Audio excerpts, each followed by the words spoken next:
السلام علیکم میرے پیارے دوستو، ہاتھ پاؤں سن ہو جانے کی صورت میں ان چیزوں سے پرہیز کریں۔ چاول، کولڈ ڈرنکس، لسی، دہی، بکرے کا گوشت بھنا ہوا روٹی کے ساتھ کھانا بہت مفید ہے۔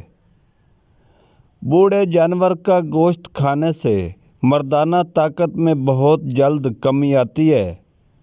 عجوا کھجور کھانے سے کینسر کی بیماری آہستہ آہستہ ختم ہو جاتی ہے۔ انسان ہمیشہ جوان رہتا ہے۔ اگر آپ کو نیند آنے کی شکایت ہو تو تھوڑی سی شہد استعمال کرنے سے نیند جلدی آ جاتی ہے۔ لال چقندر کھانے سے بلڈ پریشر کم ہو جاتا ہے۔ کھجوریں کھانے سے بلڈ پریشر نارمل رہتا ہے۔ ڈینگی کے مریض کو ہر 2 گھنٹے بعد بکری کا دودھ پلایا جائے تو انشاءاللہ شفا ملے گی۔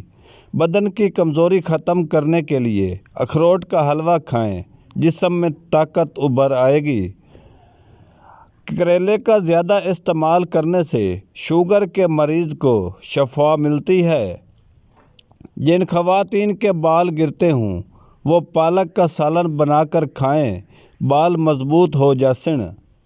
املی کی چٹنی بنا کر استعمال کرنے سے بھوک کی کمی اور قوت ہاضمہ بہتر ہو جاتا ہے۔ معدے کی بیماری دور کرنے کے لیے آڑو کھانے سے معدے کی صفائی ہو جاتی ہے۔ پیٹ کی ہوا کو روکے رکھنے سے آپ کا دماغ کمزور ہوتا ہے۔ لیموں جگر صاف کرنے میں مفید ہوتا ہے۔ کھانا کھا کر فوری سو جانے سے انسان جلد بہرا ہو جاتا ہے۔ نیار منہ پیاز سونگھنے سے پیٹ کے کیڑے ختم ہو جاتے ہیں۔ کان میں درد شدید ہو تو رات کو کان کے اندر لہسن 1 دانہ رکھ کر سو جاؤ، صبح تک درد انشاءاللہ غائب ہو جائے گا۔ دن میں 3 کھجوریں روزانہ کھانے سے سانس کی بیماری سے جان چھوٹ جاتی ہے۔ جسم پر سرسوں کا تیل لگانے سے مچھر کے ڈنگ کا اثر نہیں ہوتا، مچھر کی زہر سے بچ سکتا ہے۔ حضرت علی نے فرمایا، جس نے کسی کو اکیلے میں نصیحت کی اس نے اسے سنوار دیا، جس نے کسی کو سب کے سامنے نصیحت کی اس نے اسے بگاڑ دیا۔